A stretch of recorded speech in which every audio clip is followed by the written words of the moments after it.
Now you heard the letter that Paul wrote to Philemon. ఫిలోమోనుకి పౌలు రాసిన ఉత్తరమును ఏంటనేది మీరు చదివారు. Very quickly, what can you learn about Paul's relationship with Philemon? ఫిలోమోనుతో పౌలుకి ఉన్న సంబంధం ఏమిటి త్వరగా చెప్పగలరా? One at a time. From here, somebody. కొంచెం లేచినప్పుడు చెప్పండి. Okay, there is a spiritual father-son. Really, is it close or is it far? Are they very close? దగ్గరగా అన్నిటిగా ఉందా దూరంగా ఉన్న సంబంధమా? Yeah. Anything else about Paul and Philemon that you can see here? పౌలు ఫిలోమోనుకు మధ్య ఉన్న దాని గురించి ఇంకా ఏమన్నా చూస్తారా? ఇంకేమన్నా చెప్తారా? Means Is a co-laborer. co-laborer. Yeah, so they're in the same mission together. Anything else? ఇంకా Okay, there is a loving relationship, yes. Who is Philemon? Are you talking about Philemon? Okay. Do you think Philemon has a little guest room? ఫిలోమోనుకి అతిథి గృహాలు ఉన్నాయా? What did Paul say? I'm coming. పౌలు ఏమంటున్నాడు? నేను వచ్చినప్పుడు So what does it mean? He can. దాని అర్థం ఏంటి? వసతి గది ఒకటి ఏర్పాటు చేయండి. I'm sure Paul has other friends also. అంటే పౌలుకి వేరే స్నేహితులు కూడా ఉన్నారు. But he's staying in his house means they're very close. అంటే ఆ పట్టణంలో వేరే వాళ్ళు ఉన్నారు. Okay. పౌలు వచ్చి ఫిలోమోను వసతి గృహంలో ఉన్నారు. Now చాలా దగ్గర అన్యుల సంబంధం అర్థం. let's move. What is Paul actually telling Philemon? It's in 25 verses. What is that one thing, the main thing he's writing about? In one sentence, what is that about? 25 వచనాల ఈ పత్రికలో పౌలు అసలు ఏం చెప్పాలనుకుంటున్నాడు? పౌలు 25 వచనాల్లో చెప్పిన వాటిలో ముఖ్యమైనటువంటి ఉద్దేశం ఒక సెంటెన్స్ లో చెప్పడం లైన్ లో. One at a time. Forgive and accept. who? Okay, forgive and accept Onesimus. అంటే పౌలు రాసిన ఉత్తరములో సాగయ్య ఏం చెప్తున్నారంటే ఒనేసిమును క్షమించి అతని స్వీకరించు అని ఈ ఉత్తరం ద్వారా అర్థమైంది. నేను చెప్తాను. Anybody else? Any other idea? అయ్యా ఏమన్నా వాళ్ళు చెప్పండి. ఒక నిమిషం కొంచెం ముందుకు రండి.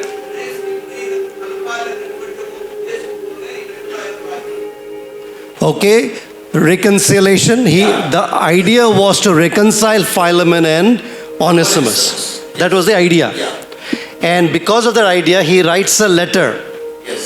And that summary is Philemon, forgive and accept Onesimus. Everybody agrees with this? ఇప్పుడు That's the main thing, right?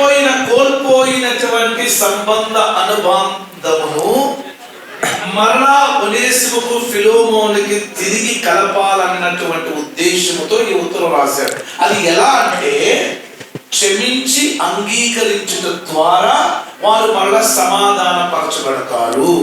ఇది ఈ విషయంతో అందరూ ఏకీభవిస్తున్నారా? Yeah. Because we don't have time, we'll move forward, okay? ఏ సమయం లేదు కనుక మనం ముందుకు వెళ్ళిపోదాం. Now tell me, is it easy? ఇప్పుడు చెప్పండి, ఇది అనుకున్నంత సులభం అంటారా ఈ పని చేయటం? Yeah. Is it easy or is it difficult? ఇప్పుడు వినండి వినండి వినండి అయ్యా, మీరు చర్చించుకోండి అంటున్నారు. అయ్యర్లో ఒక నిమిషం, మీ ఇదే వచ్చినంత మనకు బాధ ఏంటంటే మీకు ఒక మాట చెప్పేస్తే వేదాంతం వచ్చేస్తాం. Okay. వాళ్ళు ఏం చెప్పాలనుకున్న సమయం చాలా ప్రాముఖ్యమైనది. ప్లీజ్ వినండి. ఇప్పుడు చెప్పేది ఏంటి అంటే ఒక్క లైన్ లో ఏదైతే చెప్పారో క్షమించి అంగీకరించు, ఇది చేయటం అనుకున్నంత సులభమా? I'll give you another example. మరొక ఉదాహరణ. Right here in Hyderabad, ఇదే హైదరాబాద్ one Christian family, ఒక క్రైస్తవ కుటుంబం prayer request, they told me a prayer request. ప్రార్థన అవసరం ఒకటి నాకు చెప్పారు. Actually, forget about Christian family, they're from my relatives only. సరే, క్రైస్తవ కుటుంబం ఉందా సార్? ఇది నా బంధువులకు సంబంధం. They're not able to have one maid stay with them for any, like nobody stays with them. Maid. పని మనిషి ఇంటిలో మారిపోతానే ఉన్నారండి. ఎవరు అక్కడ పని ఉండట్లేదు. They are saying, brother, please pray.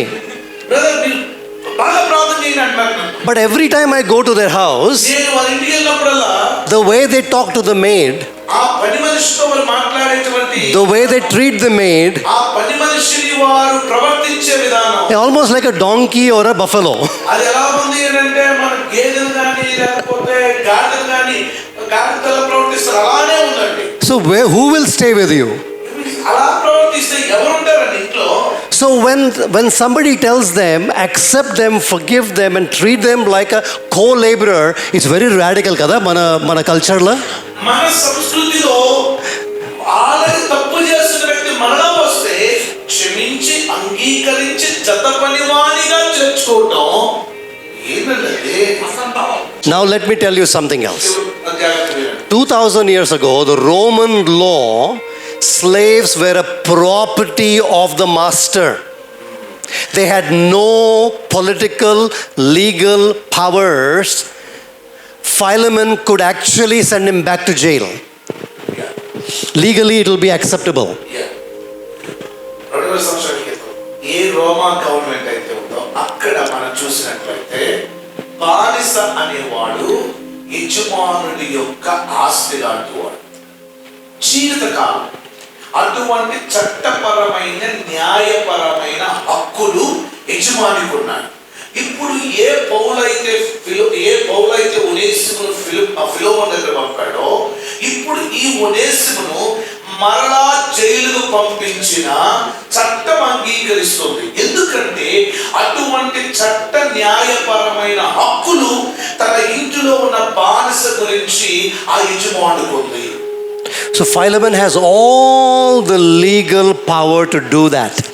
ఆ పని చేయడానికి చట్టపరమైనటువంటి సంపూర్ణ హక్కులు ఫిలోమోనుకి ఒనేసిము విషయంలో ఉన్నాయి. Second thing, రెండవది, in that culture like India, మన భారతదేశంలో సంస్కృతి ఉన్నట్లుగా అక్కడ సంస్కృతిలో honor shame was a big problem or a big reality. అంటే పరువు పోతుంది. అక్కడ మనకెట్లా మన పరువు ఎలాగా వాళ్ళు కూడా సేమ్ వాళ్ళ పరువు విషయంలో వాళ్ళు కూడా చాలా కఠినంగా ఉంటారు. So if Philemon accepts an ordinary slave, ఒక సాధారణమైన బానిసను అంగీకరించడం అంటే ఫిలోమోనుకి his honor in society will go down. అది సమాజంలో తన పరువు ప్రతిష్టకి భంగం కలిగినట్లే. Are you listening here? నా మాట ఎంతమందికి అర్థమవుతుంది? And Paul is saying, accept him as a co-laborer. అది కూడా బానిస కంటే ఇక్కడ పౌలు ఏమంటాడో తెలుసా? నీ జత పని వాడిగా ఒనేసిమును అంగీకరించమంటున్నాడు. That's why Paul is writing 25 verses to strategically convince him of that. చాలా విశిష్టంగా 25 వచనాల్లో ఏం చెప్పాలనుకుంటున్నాడు సూటిగా ఫిలోమోనుకి చెప్పేశాడు. Formerly he was useless to you, నిజంగా చూస్తే అతను నిష్ప్రయోజకుడే, but he has become useful now. కానీ ఇప్పుడు నీకు నాకు ప్రయోజకుడు. Who knows, God allowed him to run away from you and he landed up in my prison, in my cell, and he became a believer of Jesus.